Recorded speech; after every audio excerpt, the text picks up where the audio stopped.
E aí galera, eu tô aqui no IF, tô agora com a Ana Carolina. Uma das coisas que também me chama muita atenção é a relação ao meio ambiente. Tive conversando com o Giovan sobre o reflorestamento e aí que me chamou uma atenção essa situação aqui, tratamento de água cinza em cisterna.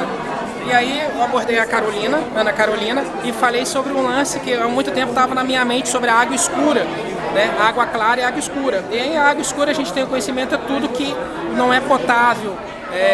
Por exemplo, aquela água da máquina de lavar, né? O esgoto é uma água escura. E falando em esgoto, eu vou deixar ela falar assim. O que você poderia me falar assim sobre as pessoas que queiram tá reaproveitando essa água da chuva agora que a gente pode estar entrando no período de chuva? O que você indica pra gente estar fazendo? E como que é o seu trabalho? No nosso caso, a gente trabalhou com água cinza. Sim. Que foi a água de sabão da máquina de lavar. Sim. E o mesmo pode ser usado com chuva, já que é uma coisa que não vai gerar altos custos. Sim. É uma coisa simples que você pode montar em casa. A gente preparou 3 recipientes aqui. Sim. Aí aqui nesse balde grande a gente colocou água de lavar, de máquina. Água escura, né? Isso. Nesse wetland vertical a gente colocou resíduos de material de construção e brita. Sim. Aí a gente também colocou uma camada fina de tecido para que penetrasse mais, para que a água fosse mais filtrada. Como quando tem gordura em casa, a gente tem a toalhinha fininha lá para... Então, foi o mesmo processo. Aí a gente também colocou algumas plantas, como o lírio, para ajudar na filtração, uma vez que a sua raiz vai sugar todo o sólido, a água, e vai deixar passar somente o líquido. Aí aqui nesse segundo recipiente a gente também tem o mesmo material que é de construção, resíduo, a brita, e aqui a gente já tem a mesma quantidade de plantas, lírio, mas aqui a gente também tem outras diversidades. E passando daqui vai para cá, onde vai filtrar um pouco mais. Então a gente vai jogar para um recipiente horizontal, onde vai ser das plantas aquáticas, onde a gente vai poder ver a potência das plantas limpando, e a gente também vai ver a qualidade da água que está saindo dos meios filtrantes anteriores. A gente fez análise e a água deu pH 7, pH neutro, a condutividade elétrica deu certo e foi muito com sucesso. Só que a gente teve uma observação que a gente tentou com a planta alface d'água.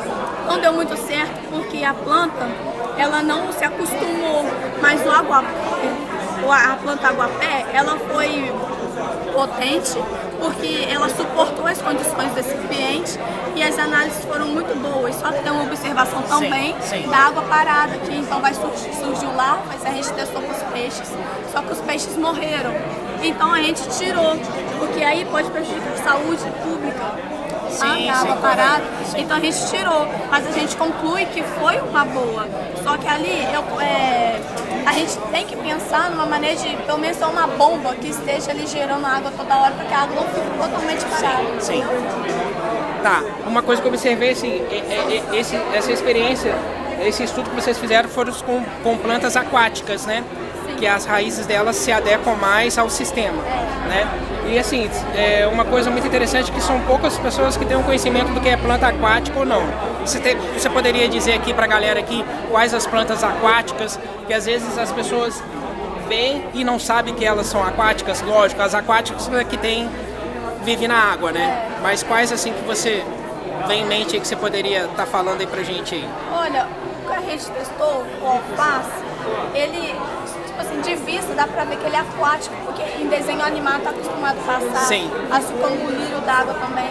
Mas o aguapé, quando eu olhei, eu pensei, não é possível que seja aquático. Mas por causa das suas folhas, do seu caule também, entendeu? Sim. Mas ela tá super... Ela até te surpreendeu, né? Porque você não sabia que ela se adequava ao ambiente, né? No começo a gente pegou mudas pequenas, jovens, para testar, que a gente ia testar seu desenvolvimento. Só que ela sentiu muito quando ela foi no nosso recipiente, mas depois ela super se adequou e foi tudo bem, foi crescendo, foi tudo. Sim. Então, assim, o que eu posso entender nisso tudo aqui, no seu trabalho, é o lance do reaproveitamento da água, porque há uma escassez, a cada dia que passa está diminuindo e as pessoas não têm notado isso. consequentemente uma coisa se encaixa na outra. O desmatamento está favorecendo, igual eu estava conversando com o Gilvan, o seguinte, eu fiquei assim, boquiaberto em saber que até na zona rural eles estão desmatando para fazer o plantio de pastagem para gado, para agropecuária. E estão esquecendo dessa situação. Para mim, o que acontece? Eu pensava que era só na cidade, porque na cidade as pessoas desmatam para construir, colocam um obstáculo por causa de uma construção. Eu vejo hoje em dia, até uma coisa que eu esqueci de mencionar com o Gilvan, muito loteamento em Bom Jesus. E isso eu tenho me atentado bastante isso. É mais loteamentos e pouco plantio de árvore. Então, como eu havia falado com ele, eu tenho tentado em arborizar minha rua, mas a gente encontra uma dificuldade do órgão competente aqui sobre onde que a gente pode plantar ou não. Mas isso eu falei com ele assim, isso que eu vou lá pedir. Mas o que eu vou começar a fazer? Eu vou começar a plantar, pegar os conhecimentos, eu sei que tem a fiação elétrica que é diferente da fiação de internet, de telefone, que as pessoas confundem muito, e essa situação. Outro lance também, a gente falando sobre a água escura, eu fico indignado como que o nosso rio Itabapoana recebe o esgoto da cidade, é uma água escura, recebe o esgoto da cidade, e a gente não tem um projeto para acabar com isso, sabendo que a Prefeitura de Bom Jesus do Norte, que é o estado vizinho nosso, 70% dos esgotos deles não é jogado no rio, entendeu? E aí a gente vem aquela situação da água escura. A gente tem uma praça no centro da cidade, que é a pracinha do Cais da Beira Rio, onde ocorre a feira municipal, ainda tem esse detalhe, tem a feira municipal e tem um esgoto correndo céu aberto no rio Itabapoana, entendeu? E aí você até falou sobre o lance de pH, que eu acho interessante você ver o pH da água. E assim, o pH aceitável da água seria qual? 7. Eu tava vendo uma coisa também sobre o lance, quando o pH há uma anomalia nas condições da água, tem um lance das espumas, né, também que você faz. Como que eu faço para mim poder medir o pH de uma água? Quais são os equipamentos? Eu, como uma pessoa que se preocupa com o meio ambiente, onde que eu poderia comprar, adquirir para mim estar fazendo aquela medição do pH? No caso, a gente trabalhou no laboratório. Sim. No laboratório a gente tem um equipamento que você pega uma amostra de ml da água que você quer testar, coloca dentro do tubinho e coloca dentro do aparelho. Aí a gente coloca em analisar, aí ele vai mostrar se o pH está abaixo de 7, no caso ácido, se está acima de 7, no caso muito básico, ou se está 7, no caso seria neutro. E o pH também a gente tem no laboratório fitinhas, que tem umas fitinhas específicas para isso de cor, que você pega uma amostra do líquido, você enfia a fitinha, aí você coloca, molha e tira, muito rápido. É instantâneo, rapidinho. Isso. Aí você vai, na própria caixa tem os números de 1 a 14, que são os criadores. Aí você vai colocando a fitinha em cima para ver qual cor que está exatamente igual, entendeu? Aí se tiver igual o 5 e mais escuro que o 6, é o 5. Você sabe por quê? Olha só, a minha preocupação em relação a isso é porque eu sempre vivi em Bom Jesus e sempre vi essa diferença. A gente tem aqui uma localização que é acima aqui, chamada Serra do Quincarreis, que a água lá é limpa, é pura.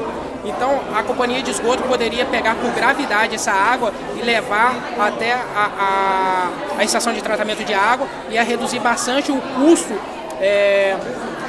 no caso da preparação dessa água, porque a captação da bomba da SEDAI é próximo ao esgoto. Então o custo é muito grande para tratar essa água, sendo que a gente tem a Serra do Quincarreis, que a água ali é limpa, é pura. E assim, o investimento é um investimento que pode sair bastante barato em relação ao que é gasto. E a gente não vê nenhum projeto.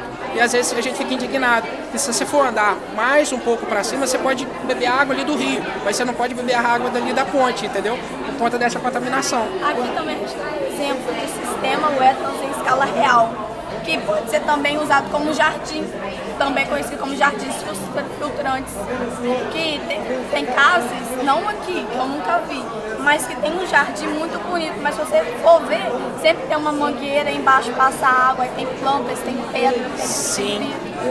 Então já enfeita e também limpa a água. O que acontece? Eu não tinha conhecimento dessa parada aqui, e como muitos não têm esse conhecimento.